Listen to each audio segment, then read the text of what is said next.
Then I saw a great white throne, and him who was seated on it. He said to me, "It is done. I am the Alpha and the Omega, the beginning and the end. I will wipe away every tear from their eyes. To the thirsty I will give water. Those who are victorious will inherit all this. There will be no more death, mourning, crying, pain. For the old order of things has passed away. Behold, for these words are trustworthy and true."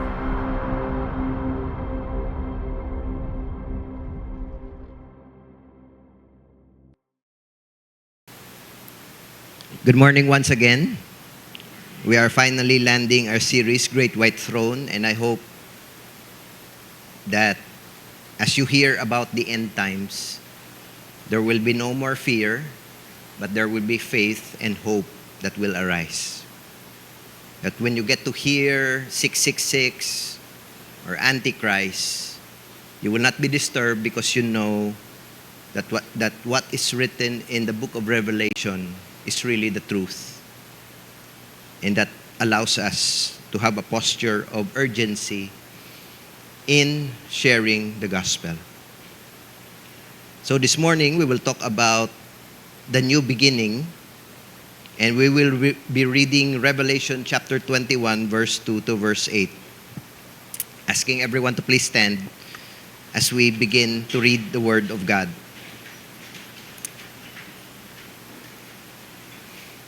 The new heaven and the new earth. Then I saw a new heaven and a new earth. For the first heaven and the first earth had passed away, and the sea was no more. Medyo nasubuan ako kay sa heaven, gali wala na beach. Amo na subong tuduhan ko na mag-beach. And I saw the holy city, New Jerusalem, coming down out of heaven from God, prepared as a bride adorned for her husband. And I heard a loud voice from the throne saying, "Behold, the dwelling place of God is with men. He will dwell with them, and they will be His people, and God Himself will be them as their God. He will wipe away every tear from their eyes, and death shall be no more, neither shall there be mourning, nor crying, nor pain anymore, for the former things have passed away." And he who was seated on the throne said, "Behold, I am making all things new." Also he said, "Write this down, for these words are trustworthy and true." And he said to me, "It is done. I am the Alpha and the Omega, the beginning and the end. To the thirsty I will give from the spring of the water of life without payment. The one who conquers will have this heritage, and I will be his God, and he will be my son. But as for the cowardly, the faithless, the detestable, as for murderers, the sexually immoral, sorcerers, idolaters, and all liars, their portion will be in the lake that burns with fire and sulfur, which is the second death." This is the word of the Lord. Let us pray. Lord, as we look into the last and final judgment and the new beginning, may the fear of the Lord come upon our hearts, so that, Lord, we will embrace and value the gospel and preach and share it boldly, because this is the only thing that saves people. So, Lord, today, even as you speak through the Holy Spirit, thank you that our hearts are ready to receive your word, bearing fruit 30, 60, 100-fold in our lives. In Jesus' name, amen. Amen. You may take your seats.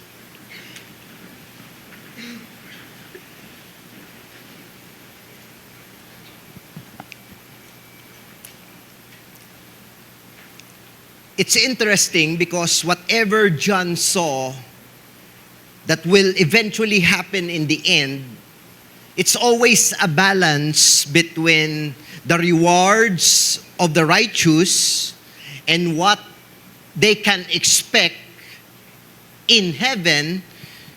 And there is also the picture of what will happen to those who will reject Jesus and the gospel and the consequences of those actions in hell. So before we focus on what John saw in heaven, it will also be good to be faithful to the text and to you, to what John saw when all of these things were happening in hell. Revelation 21 verse 8 says, "But as for the cowardly, the faithless, the detestable, murderers, sexually immoral, sorcerers, idolaters, and all liars, their portion," meaning to say the fruit of their decision, "will be in the lake that burns with fire and sulfur, which is the second death."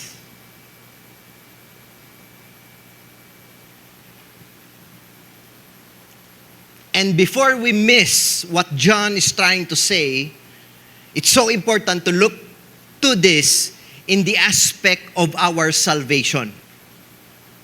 You see, the reality is all of us, hell and not heaven is our default destination.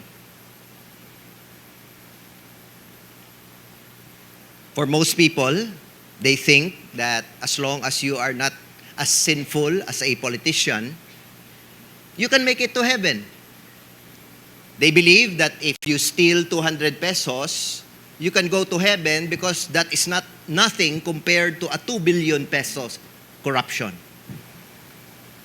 So we all have this not so clear ideas about salvation, about heaven, and about hell. In the first place, God did not create hell for people. He created hell for the devil and the 2/3 of the angels that rebelled against him. But Satan wanted companionship. So he kills, steals, and destroys so that people would hate God, and before they know it, their destiny is also hell.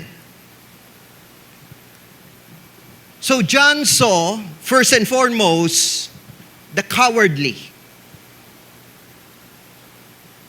Who are they?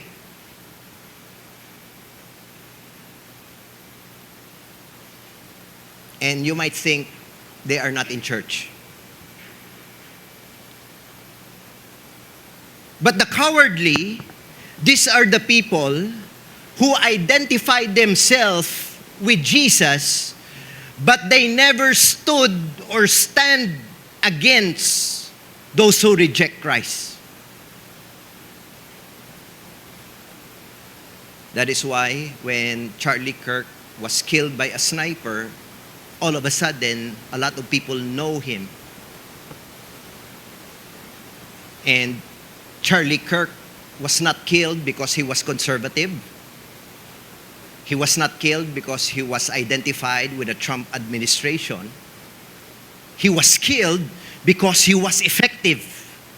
He was killed because he stood for the Word of God.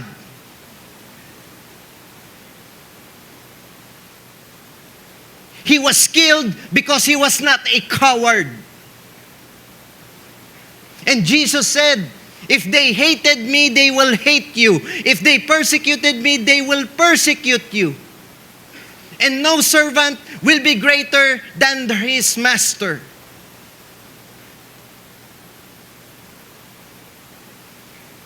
In your context right now, are you afraid if people will know that you are a Christian? Are you afraid because people might think that you are honest? Are you afraid if you stood up for the Bible?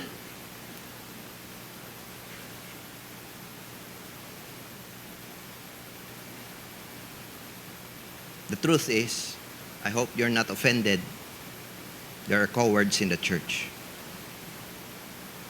But they are in another service, not this one.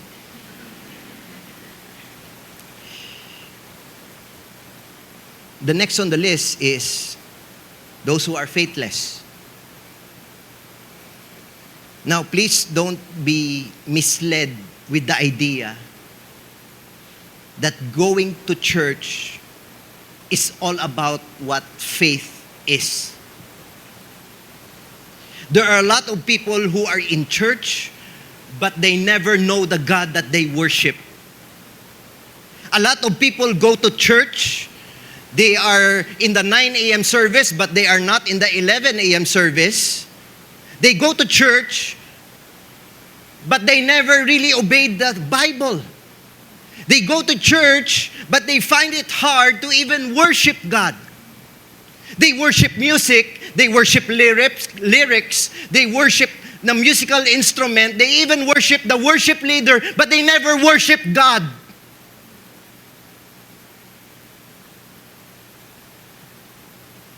And they can post on social media about their faith, but their faith is futile. Because they have a form of religion, but they deny its power. Next is idolaters. And the first thing that comes into your mind when I say idolaters is somebody worshiping a graven image.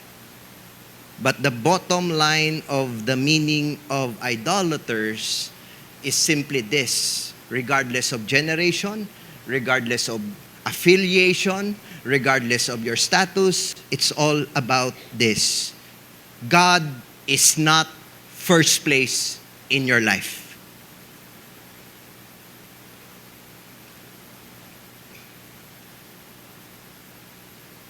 God is not first place because maybe your idol is your career.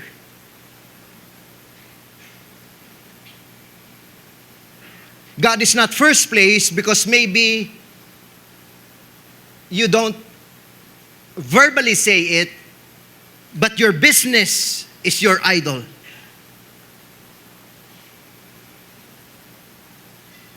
God is not first place because maybe you idolize self. When was the last time you took a selfie? So the question is God first in your life? Between career, business, family, self, comfort. If you have to choose, whom will you choose?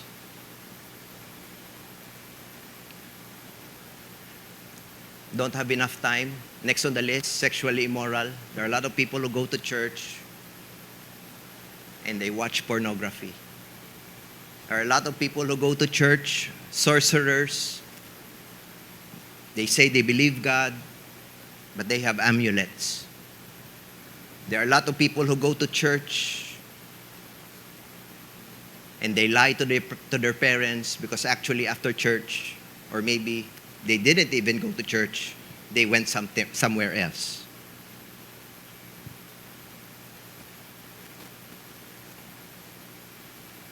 So this list talks about people who are in church and outside of the church. And John says their portion will be the lake that burns with fire and sulfur, which is the second death. Which means to say that heaven is never earned.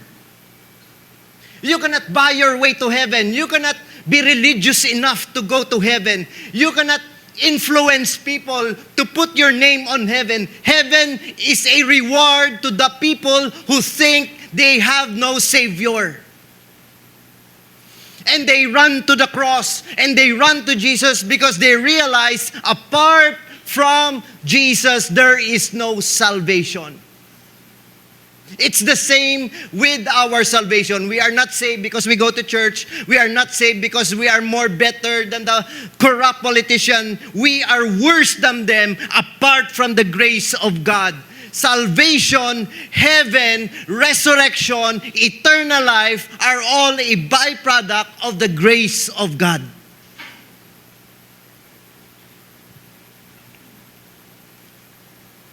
Because if not for His Son,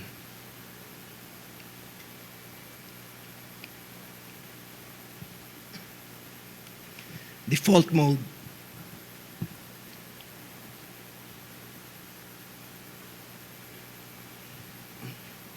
we will all be in hell.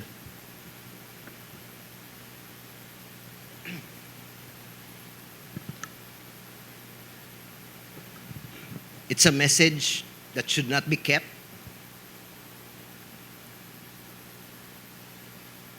It's a message that we need to hear. So I think, convinced naman kamo, tama na nga hell, kadto na ta sa heaven, okay lang kamo.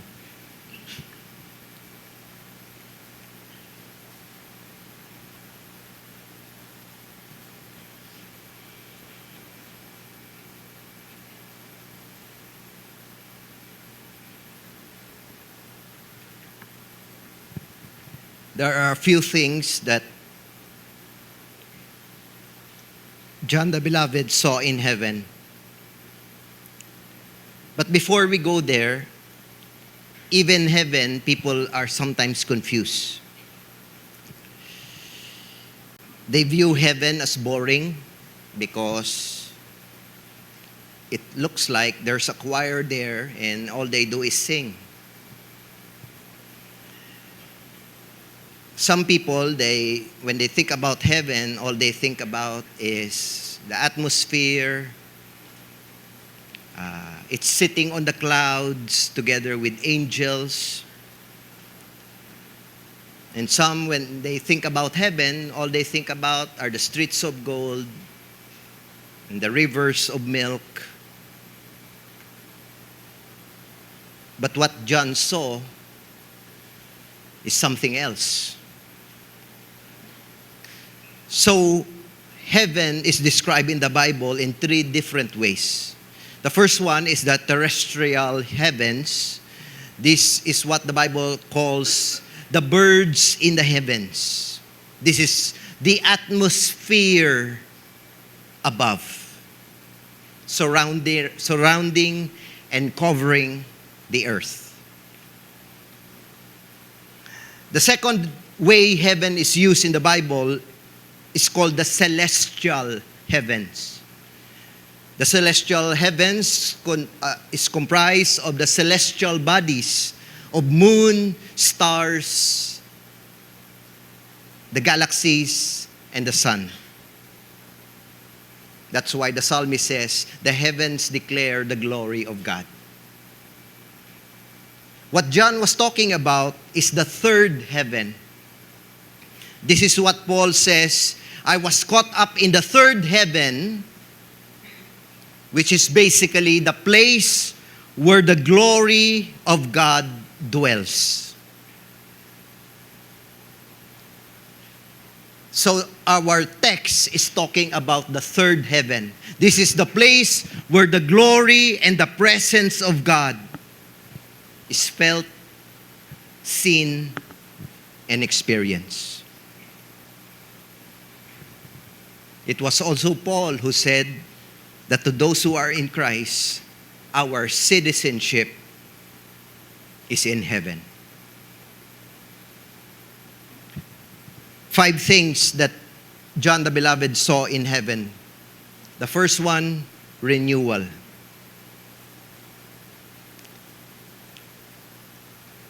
Chapter 21, verse 1 and 2, it says, Then I saw a new heaven and a new earth.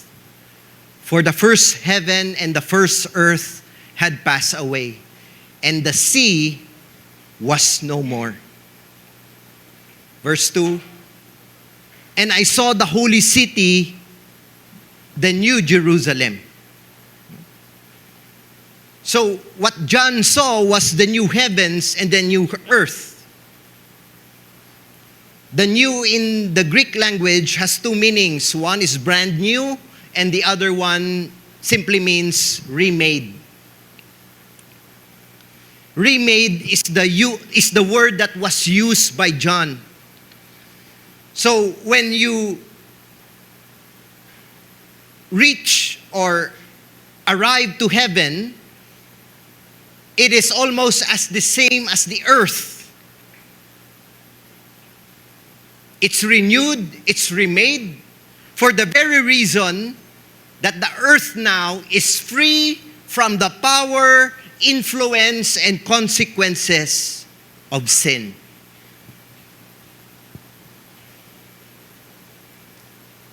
This is the same thing that John was talking about. Because in the same way Jesus resurrected, and Jesus is called the first fruits, the new heavens and the new earth is also the first fruits of His new creation.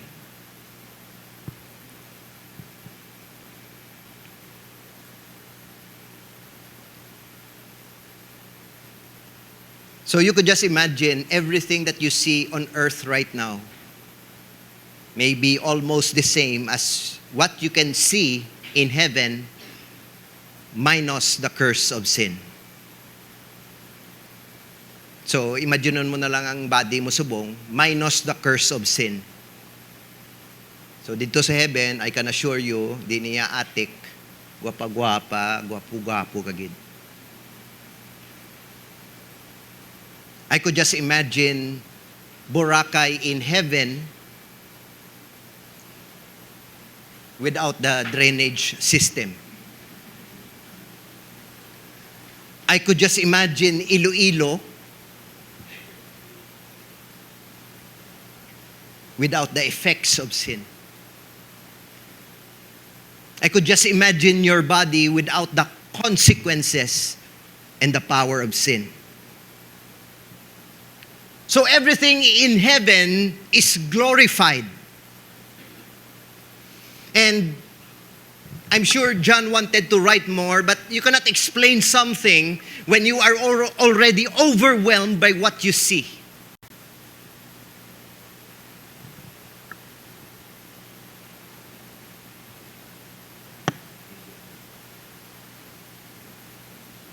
So this is the first thing that John saw, a renewal. The second is a reunion. And it's not the reunion in your high school batch. And I heard a loud voice from the throne saying, "Behold, the dwelling place of God is with men. He will dwell with them, and they will be His people, and God Himself will be with them as their God." Remember what happened in Genesis? God created Adam. And I'm sure, although it was not clearly written, they were having fellowship with one another, walking into the garden. And I could almost hear God telling Adam, I'm going to entrust the creation to you. You're going to steward it. You're going to name names, all the animals. You're going to name names of all the trees. This is your responsibility. In the new heavens and the new earth, that is also what will happen. Because after Adam and Eve disobeyed God, the relationship was removed. But because everything now is restored, we will go back to that relationship. The dwelling place of God is with men. We will walk side by side with Him. We will have fellowship with Him. There will be close proximity. It will be a grand reunion of God's family. There will be no more goodbyes because there are no airports. There will no longer be any isolation, and there will no longer be any division. Look at how John describes this in the next verse, chapters 22, verse 4. They will see his face.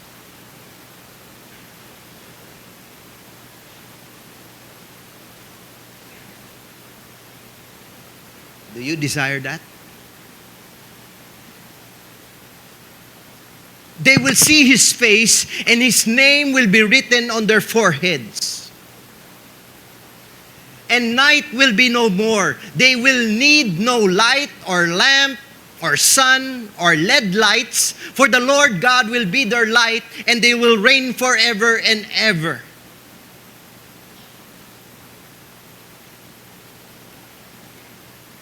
His presence will be our constant light. There will be no more darkness, and because there are no more darkness, there will be no more loneliness, there will be no abandonment, and there will be no judgment.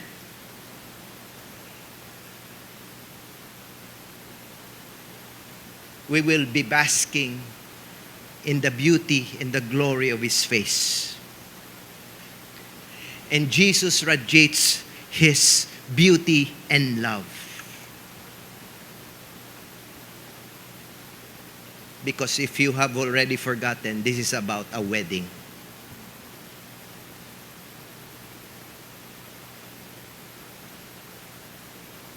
If you read Revelation, you don't read it as it is. Some of the words being used are symbolic. Some are figurative. So this is always the error when you take it as it is.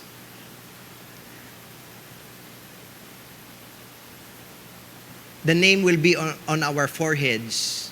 For some, they think it's a tattoo. But actually, it talks about being symbolic, which means permanent relationship.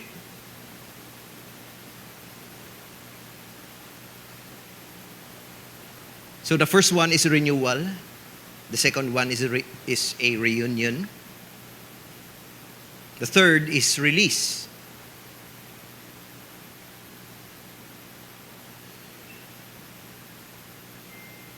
He will wipe away every tear from their eyes, and death shall be no more. Neither shall there be mourning, nor crying, nor pain.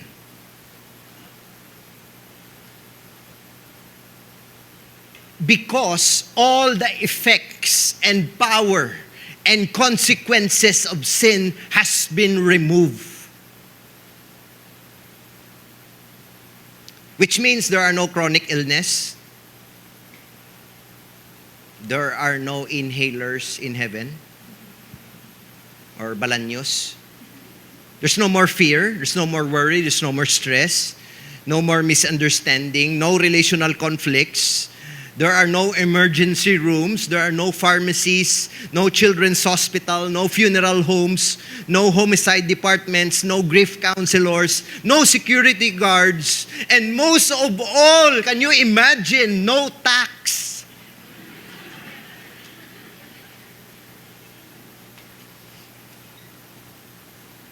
Because we are saved from the power, the presence, and the pain of sin.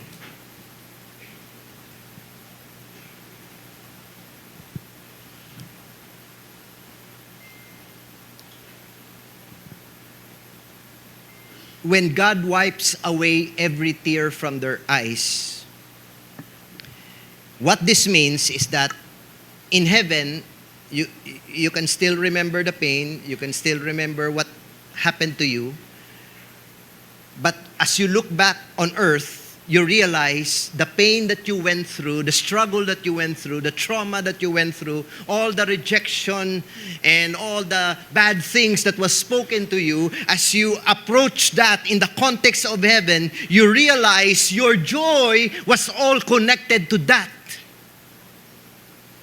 Because now God used every pain and every hurt and every trauma and all sickness in this life, He used it now as an avenue to experience joy, fullness, and delight. Because He turns our mourning into dancing.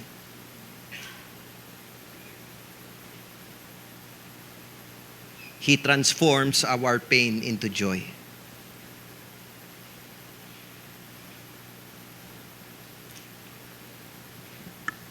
So there will be renewal. There will be a reunion. There will be a release from the effects of sin. There will be a reassignment.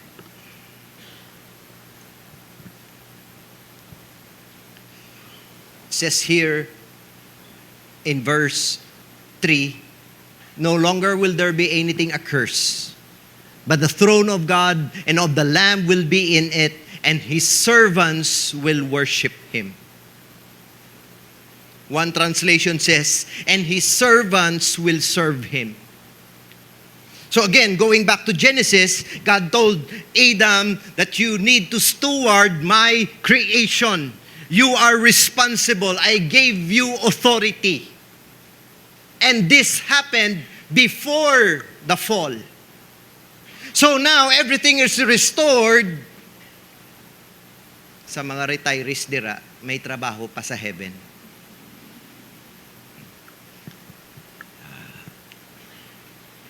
The original plan of God was for man to delight in labor and work because he is serving his master. So in heaven, you will not be bored.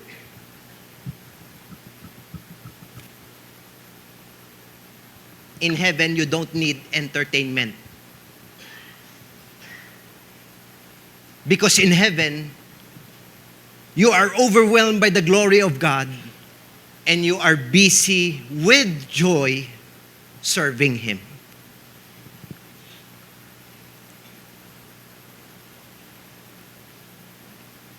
Finally, we will reign with Him.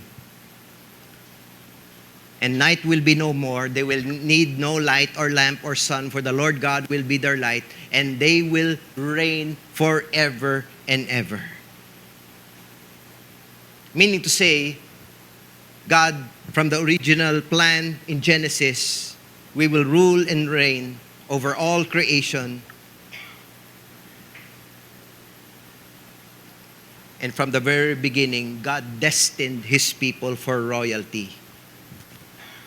Man, the crown of His creation, was always destined to reign with Him.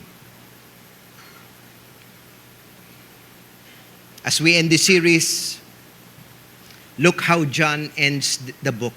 He ends with an invitation. And so I end with an invitation as well. Revelation 22 verse 17 says, not 7, but 17, the Spirit and the bride say, come.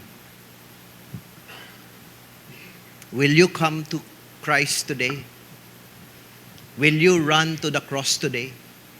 And let the one who hears say, come. And let the one who is thirsty, actually, our thirst for success, our thirst for sexual pleasure, our thirst for wealth, our thirst for the likes and the accolades of man, they are cheap substitute for the real thirst of intimacy with God. And so God makes an invitation, the only way that you will be satisfied is the water that I will give you without price.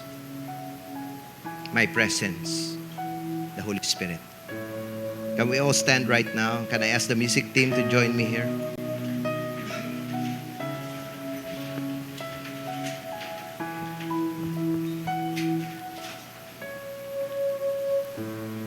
The Lord is giving the invitation, come. Anybody here this afternoon who wants to come to Christ, can you please raise your hand where you are?